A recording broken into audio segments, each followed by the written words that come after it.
TOEFL reading first part. এখানে আপনাকে একটা প্যারা দেওয়া হবে, সেই প্যারায় মোটামুটি 10টি শূন্যস্থান থাকবে।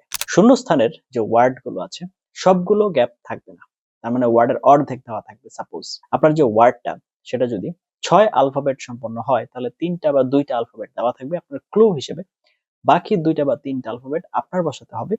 সেন্টেন্সের কনটেক্সট, সম্পূর্ণ প্যারার মিনিং এবং গ্রামার, এই জিনিসগুলোর উপরে ভিত্তি করে এবং কয়টা আলফাবেট বসাতে হবে সেগুলোর জন্য আলাদা আলাদা ঘর করে দেওয়া থাকবে বা আলাদা আলাদা গ্যাপ করে দেওয়া। এই হচ্ছে এখন আমাদের টোফেল রিডিং এর ফার্স্ট পার্টের কাজ। কাইন্ড অফ ডুওলিঙ্গো ইংলিশ টেস্টে মিসিং লেটার্স এর মতোই সেম জিনিস। তো সেটা আমাদের এখানে পূরণ করতে হচ্ছে। তো এই জিনিসটা আজকে আমরা একটু জানার চেষ্টা করব। Before that, welcome to our channel TOEFL Bangladesh. Preferably number one platform in Bangladesh for TOEFL preparation are trying to make your TOEFL journey easy. Learn TOEFL with fun. That is our motto and following that up. 24/7 আমাদের সাথে connected থেকে TOEFL preparation নিতে চান, please like our Facebook page and join our Facebook group, সেগুলো link ডেসক্রিপশনে দেওয়া আছে। আর আপনি যদি TOEFL প্রস্তুতি নিতে যে কোনো ধরনের প্রবলেম ফেস করেন আমাদের সাথে কন্ট্যাক্ট করতে পারেন। আপনার টেস্ট রেজিস্ট্রেশন করতে হবে, আপনার যদি সেন্টারের দরকার হয়, আপনার যদি প্র্যাকটিসের জন্য সাবস্ক্রিপশন কিনবেন, practice, you can contact with us. আমাদের সাথে কন্ট্যাক্ট ডিটেইলস আপনি ভিডিও কমেন্টে পিন করা অবস্থায় পেয়ে যাবেন। নাও চলুন আপনাদের যে কম্পিউটার স্ক্রিন এবং টোটাল জিনিসগুলো দেখিয়ে নিচ্ছি।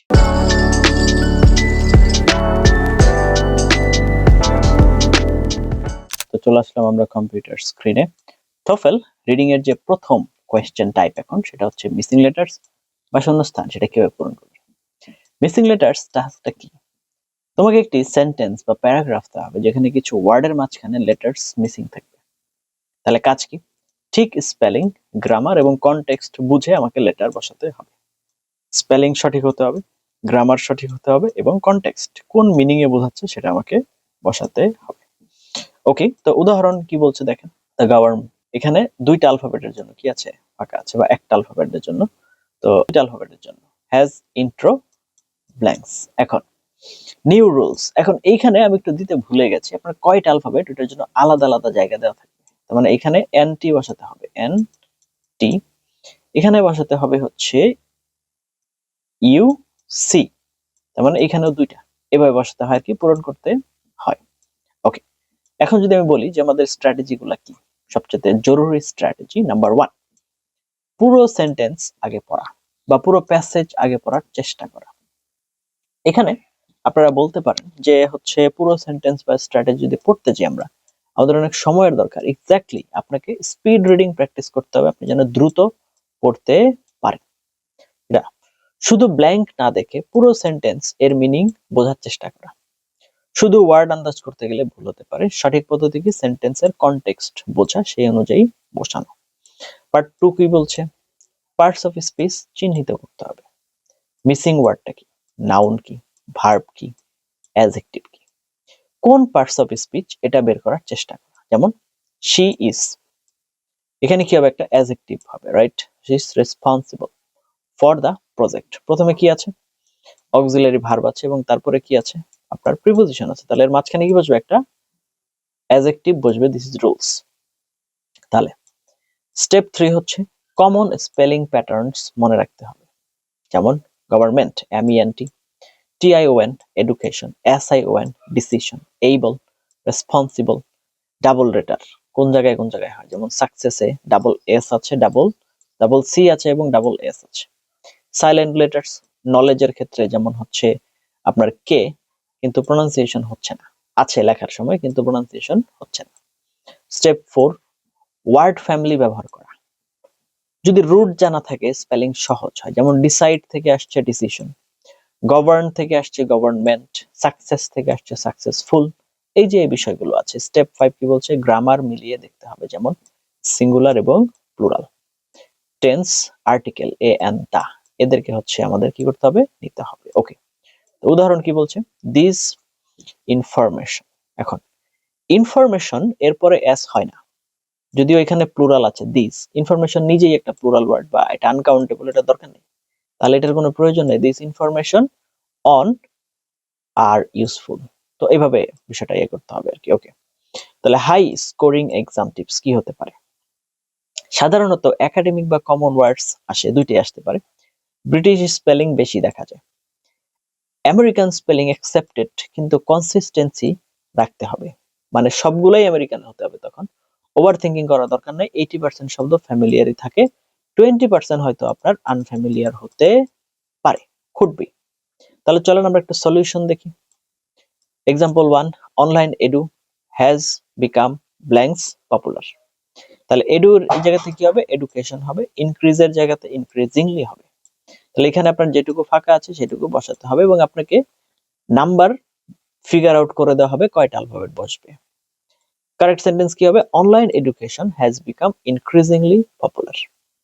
তারপর নাম্বার 2 কি বলছে? এক্সাম্পল 2 দেখেন, the company aims to expand, expand its business globally, মানে হচ্ছে আন্তর্জাতিকভাবে তাদের বিজনেসটাকে কি করতে যাচ্ছে। তাহলে এক্সপান্ড এটা ভার্ব, বিজনেস হচ্ছে নাউন, এভাবে বসানো হয়েছে। The company aims to expand its business globally.